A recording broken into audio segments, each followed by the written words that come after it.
Donald Trump is terrified, and he's attacking the MeidasTouch network for leading the boycott of his State of the Union along with Move On. As you know by now, the MeidasTouch network is hosting the People's State of the Union, which will be the official counter-programming against Donald Trump's fascist circus that will be the State of the Union. Will be out there on the National Mall. There are dozens and dozens of Democratic senators and members from the House of Representatives who will be shoulder to shoulder attending the People's State of the Union that the MeidasTouch network is hosting. Donald Trump has said that we are trying to sabotage one of the greatest nights for our country. He calls the boycott a phony boycott. He says this is absolute disrespect. He's saying we've weaponized the system, and he says that we are trying to attack him. Let's just take a look at the message that he sent.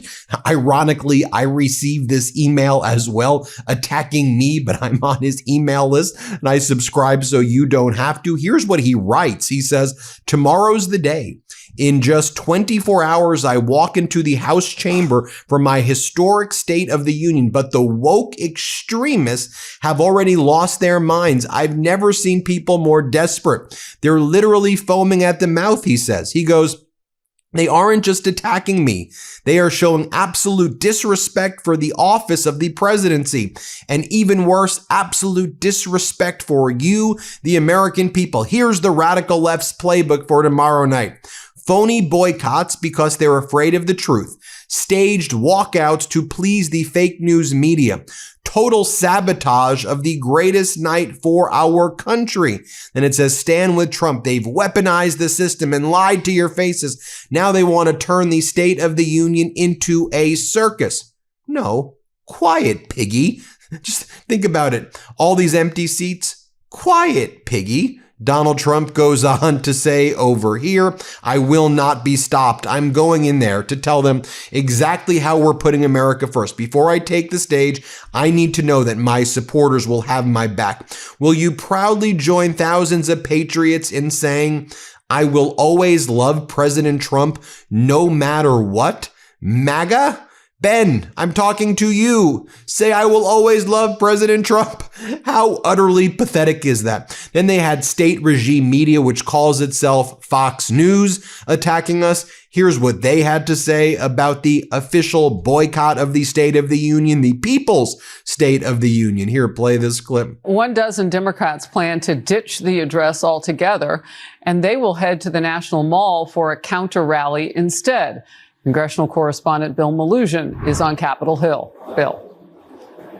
Harris, good morning to you. There may be quite a few empty seats during President Trump's speech here on the Hill tomorrow night, to your point. Well over a dozen Democrats have said they're skipping this speech, and that's in the context of all the backlash that Democrats got during last year's speech. And we've had lots of senators and members of Congress posting that they will be attending the MeidasTouch network and the Move On People's State of the Union. You have Senator Ruben Gallego. You have Democratic Congressmember Robert Garcia. You have Congressmember Maxwell Frost. I mean, here's what he writes. "Tomorrow I will not be attending the State of the Union. Instead, I will be at the People's State of the Union because while this administration may desperately try to suppress the opposition and consolidate authoritarian power, it cannot silence the truth or the people determined to share it. History has shown us that when we, the people, organize, we win." Take a look at some of the senators and House members who will be attending. And by the way, I hope you will be watching the People's State of the Union. As you'll see on our YouTube link, if you go to the live section right now, you'll see it's right there. We already have a lot of people in the waiting room area. So you'll just go to the People's State of the Union right there, click it, and then you'll be in the lobby. So we have Senator Ruben Gallego, Senator Markey, Senator Merkley, Senator Murphy, Senator Schiff, Senator Smith, Senator Van Hollen, Congresswoman Ansari, Congresswoman Ballant, Congresswoman Kassar, Congresswoman Leger Fernandez, Congressman Frost, Congressman Garcia, Congressman Himes, Congresswoman Jacobs, Congresswoman Jayapal, Congressman Larson, Congresswoman Kamlager Dove, Congresswoman Sumner Lee, We've got Representative Pingree, Presley, Randall, Scanlon, Ramirez, Coleman, and more. It's hosted by Katie Fang and Joy Reid, featuring Aaron Parnas as well. It's going to be absolutely incredible. While all of this is going on too, Donald Trump's approval is at an all-time low. And as all of the polls are showing, never has a president shown up at a State of the Union with weaker numbers than Donald Trump right this moment. Take a watch at this. How weak is Donald Trump? Let's take a look. Let's play it. I would borrow the phrasing of Tony Blair, of course, the former Prime Minister of Great Britain, saying weak, weak, weak. It was weak over there in the United Kingdom. It is weak here in the United States when it comes to President Trump. Okay, Trump's net approval rating. Look at all the pre-SOTU polls, the SOTU State of the Union. Look at this. Okay, we're at this point. Look at that. Negative 27 points. My goodness gracious. The snow is up to the knees here in New York City, and Trump seems to be well underneath it at this point. Compare that to where he was in 2020, 2019, and 2018 in term one going into those State of the Unions. Minus 10, way lower now. Minus 15, way lower now. Minus 15, way lower now. The bottom line is this. Donald Trump has never been weaker going into a State of the Union address, according to our CNN polling, than he is right now, and weaker by a considerable amount. So this is his first term to his second term. How does it compare to other presidents at this point in their second term, though? Yeah, okay. It's not just that Donald Trump is breaking records compared to himself when it comes to State of the Unions. He's breaking records compared to other presidents at this point going into a State of the Union. What are we talking about? Look at all the 21st century presidents on your screen right here. About at this point in the second term going into the State of the Union. Trump at minus 27 points. Obama was at minus 15 points. George W. Bush was at minus 11 points. You don't have to be a mathematical genius to know that minus 27 points is considerably lower than minus 15 or minus 11. So Trump isn't just weaker than he's ever been going into a State of the Union address. He is weaker than any other president this century going into a State of the Union address at this point in their second term. We're talking about it all throughout the show as we're going through these numbers, but talk about what is driving this drop for the president. What is driving this drop? I said record was the name of the game when it came to this segment, right? Talking about the lowest Trump has ever been going into the State of the Union, the lowest that any president has been this century going into a State of the Union at this point in their presidency. It is also the weakest that Donald Trump has ever been with independents. Look at this drop. We've been talking about it the past few months. At this point, a year ago, Donald Trump was at minus 13 points. Look at this. Minus 47 points among independents, the lowest Donald Trump has ever been in either of his two terms as president with independents. That is driving these numbers. When you're 47 points underwater with independents, that's the name of the game. You can't be above water overall. And that's why Donald Trump is near record lows overall and the lowest he's ever been going into a State of the Union address. Quite a message on the eve of this big moment. Thank you, Harry. Thank you. Now, some of the members of Congress who will be attending the People's State of the Union have still invited a guest, mostly Epstein survivors, who will be attending the actual State of the Union. And there are members of Congress who have decided that they're going to show up to the State of the Union in defiance of Donald Trump, stare him down, and mostly their guests are going to be Epstein survivors as well. So expect a lot of empty seats and a lot of Epstein survivors who are going to be there at the State of the Union. So here are Democrats so far who've said that they're going to be bringing Epstein survivors to the State of the Union. Senator Schumer, Congressmember Raskin, Subramanian, Jayapal, Khanna, Walkinshaw, Fernandez, Leger, and Emily Randall. Some of these members, again, will be attending the People's State of the Union, but they haven't given their guest spot to Epstein survivors. Also, Jeffries, Kamliger-Dove, Dexter, and Swalwell will have Epstein survivors there as well. And again, a lot of those members will be at our event. Not all of them, but a lot of them will be at our event. But they've given their seats to Epstein survivors. For example, Congressmember Garcia, the ranking member of the House Oversight Committee, he's been doing a heroic job going after the truth with the Epstein files and exposing Donald Trump and these MAGAs. Congressmember Garcia said the following about the Epstein survivors who will be attending. Here, play this clip. Tomorrow night, many of the survivors will be in attendance at the State of the Union. I I think it's amazing, and I hope it gives them some comfort that it's one of the rare issues in this country without a lot of a partisan divide. 81% of Americans think Donald Trump is covering something up. 76% of Americans are unhappy with the level of transparency. What is the message? What is the value of people seeing the survivors of Epstein around this issue for which there's broad bipartisan support, the issue of transparency and accountability? Well, I'll share with you that I have invited to take a seat at the State of the Union Annie Farmer. Annie is someone that I think folks know well, her story, obviously her sister's story, her family's story, on a survivor of abuse herself. And what was important for her, and we had many discussions about this, was she wants Donald Trump to know that there are survivors of Jeffrey Epstein in that audience. She wants Donald Trump to look up and see their faces there. And she wants to continue doing what she and other survivors have done, which has been to advocate for not just the survivors, but for the full release of the files. And so there's going to be a lot happening tomorrow. There'll be survivors here. There'll be the State of the Union.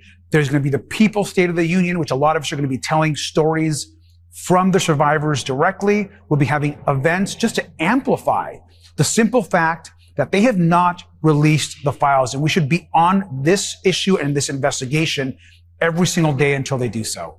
Here's what Congressmember Subramanian had to say. Let's play this clip. The president is trying to get the American people to forget about what's happening with this cover-up of the Epstein files. And I want the president to look them in the eyes, look the victims, look their families in the eyes, and tell them that he's moved on and doesn't care about them anymore. Because that's what he's saying in public. And so I want them to be there to hear it. I want him to tell them to their faces. I want an apology from the president to them for his handling of the Epstein files to date, because he has continued this cover-up despite promising he wouldn't.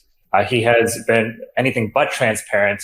And he and the Attorney General, Pam Bondi, have been violating the law that he signed into law that would release all the files. So we want to continue our investigation. We want him to look them in the eyes and say that he's going to continue it or not. Here's what Congresswoman Jaya Paul had to say. Let's play this clip right here. I'm a Democrat, so I want to know what you're planning for the State of the Union, what the Democrats are, and have you thought about having the Epstein survivors there as guests with Trump knowing that they're there? I'm not attending. I don't need to sit there and listen to his lies. I just think it's really not worthwhile at all. And so I'm not attending, but I am taking as my guest an Epstein survivor from my district, and she will attend. She can attend without my being there. They sit up in the gallery. There's a number of them that are going to sit together. And I think it's going to be very powerful for him to have to look at them, and for the news media to have to show them there exhibiting their bravery. There is an alternative State of the Union that Move On and Indivisible and a number of other groups are putting on. And I am going to that. And I will also have a representative of the Epstein survivors and the advocacy organization that is helping them at that with me to speak. So that's a big rally outside the Capitol grounds. I think it'll be a very important message, both to have the Epstein survivors within the chamber, but also to have a number of us saying, no, we're not going to sit there and listen to his lies. Also worth showing you what Democratic Congressmember McGovern had to say. Show you this clip. People have asked whether or not I'm going to attend the State of the Union address. I'd rather stick needles in my eyeballs. This man is a pathological liar, and I'm not going to dignify this speech by sitting there after he tells one lie after another. These are not normal times. This is not business as usual, but I will be there to call it his bullshit on social media, so stay tuned. And Congressman Peters, this is the first time he won't be attending the State of the Union. Let's play this clip. This year I've decided I will not attend the State of the Union address. Every year since I've been in Congress, I've gone, I've considered it part of my job. I've considered it a way to respect the office of the president, even if I disagreed with him, as I did in the first Trump administration. But this year is different. And I think the way to do my job this year is not to go, because President Trump has shown a disregard for Congress and a disregard for his own office. The way he's not observed our powers of the purse, not following our spending directions through the budget, imposing tariffs without congressional approval, going taking acts of war without a congressional approval. It's wrong, and I think it has to be called out. And the way he's abused his own office. He's made over $1 billion in personal money off of the office. He's sold pardons for favors to his friends, and he has militarized our cities against us. It's just not right, and I won't be insulted by sitting there listening to it. I'll find out what he said later. And for those who choose to go, that's fine. I don't criticize them at all. I'm not calling for a boycott. This is just the way I see it this time. I've always gone, but this year it's not for me. Lastly, I want to show you Democratic Congressmember Ro Khanna, my good friend. Here's what Congressmember Khanna has to say. Let's play this clip right here. Today, Great Britain arrested Lord Mendelsohn because of his alleged ties to Epstein. Isn't it ironic that Thomas Massey and I forced the release of the Epstein files here in the United States of America, but there's no action in America, but action everywhere else in the world? Former Prince Andrew is being investigated and prosecuted in Britain. In Norway, they are investigating and prosecuting a former prime minister. In France, they are investigating and prosecuting government officials and business leaders. But nothing here in the United States of America. Our FBI director, Kash Patel, flew for the Olympics to Italy, drinking with our hockey team. Our Attorney General, Pam Bondi, is hurling insults to members of Congress. But they've forgotten about the survivors, the thousands of survivors who just want justice. Haley Robeson just wants justice. That's why I'm inviting her as my guest tomorrow at the State of the Union. She'll be speaking not just for herself, but for the thousands of survivors. She's a former Trump voter. It's not about politics. It's about making sure we're prosecuting those men who abused these young girls and who committed horrific crimes. I want justice here in the United States of America. It is time for the FBI and the Department of Justice to begin investigations and prosecution. Folks, when we organize, when we win, when we use our platform here at the MeidasTouch Network, now as we approach 7 million subscribers to elevate this type of content, that's thanks to you. And obviously, Donald Trump is terrified, attacking us. Hang in there tomorrow, folks. It's going to be a good one. And make sure you watch the People's State of the Union. Boycott the actual State of the Union. Again, you can see it right here. You'll see it in our feed. Go to the live section. Make sure you're subscribed to our YouTube channel. Help us get to 6 million subscribers. When we organize, when we win, when we tell the truth, we win. When we stand shoulder to shoulder, we win. We got this. We're in this together. Stand up. Let's be fearless. We can lean on each other. Let's stand up to this authoritarian regime and let's take back our democracy, everybody. Appreciate you, grateful for you, and have a wonderful day. Want to stay plugged in? Become a subscriber to our Substack at MeidasPlus.com. You'll get daily recaps from Ron Filipkowski, ad-free episodes of our podcast, and more exclusive content only available at MeidasPlus.com.